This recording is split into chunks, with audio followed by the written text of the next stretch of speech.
Magandang araw po sa inyong lahat. Bali, gagawa po tayo ng English sentence na gamit. Sa Tagalog man yan o sa English. Okay? Para maski pa po kayo baguhan, ay makakapag-English na po agad kayo. So, yung gagawin po nating English sentence o yung gagawin po nating tanong ay gagamit po tayo nitong pwedeng magkita. Nasa English ay can meet.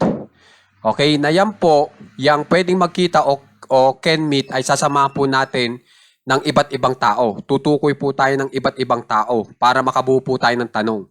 Sa iba't ibang pamaraan, gamit po itong can meet o pwedeng magkita sa Tagalog. So, umpisa na po natin. Kapag ang inyong Tagalog po ay saan tayo pwedeng magkita, kapag in English po yan, where can we meet? Okay po?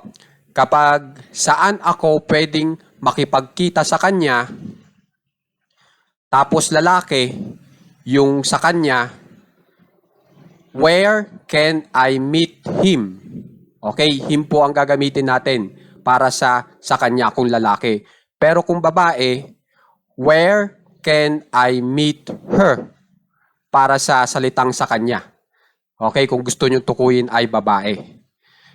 Sumunod, saan sila pwedeng makipagkita sa iyo? Kapag in English nyo po yan, where can they meet you? Okay po? Yung sila, yan yung they. Yung you, yan yung sa iyo. Okay po? Kung ang Tagalog nyo naman po ngayon ay saan ka pwedeng makipagkita sa kanila, ito naman po yung tamang English. Where can you meet them? Okay po?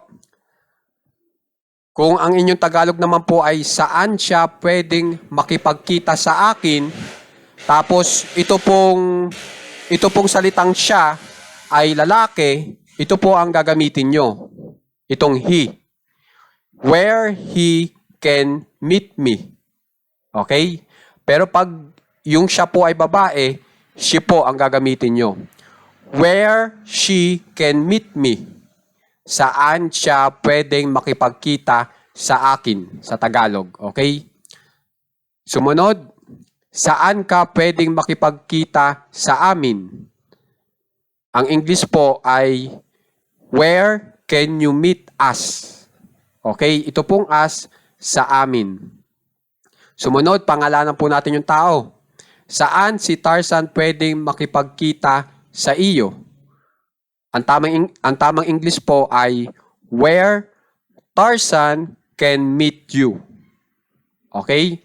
Sumunod, saan natin pwedeng makipagkita sa kanya? Ang tamang English po ay where can we meet him?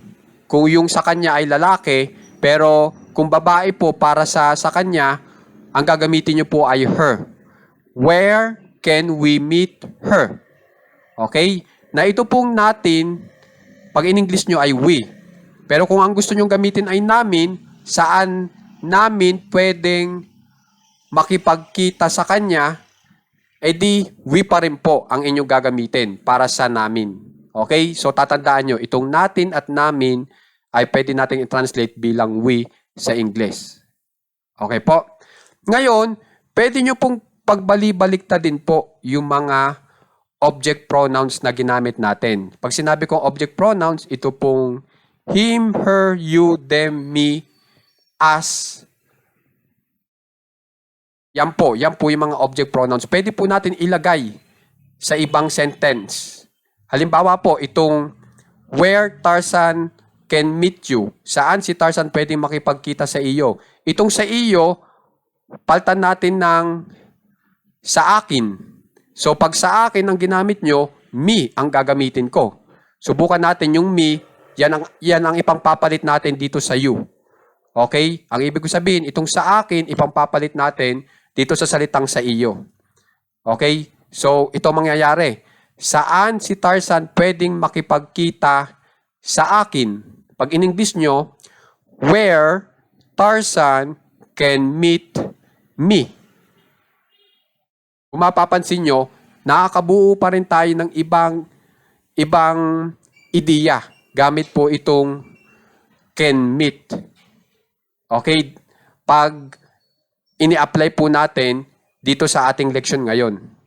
Ang ibig ko pong sabihin ay itong pattern na binibigay ko sa inyo ay marami pang ibang mabubuong English sentence.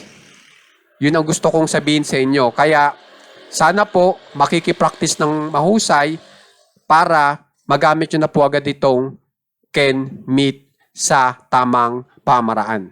Okay po? So sana po may bagong natutunan naman po kayo at maraming pong salamat sa suporta.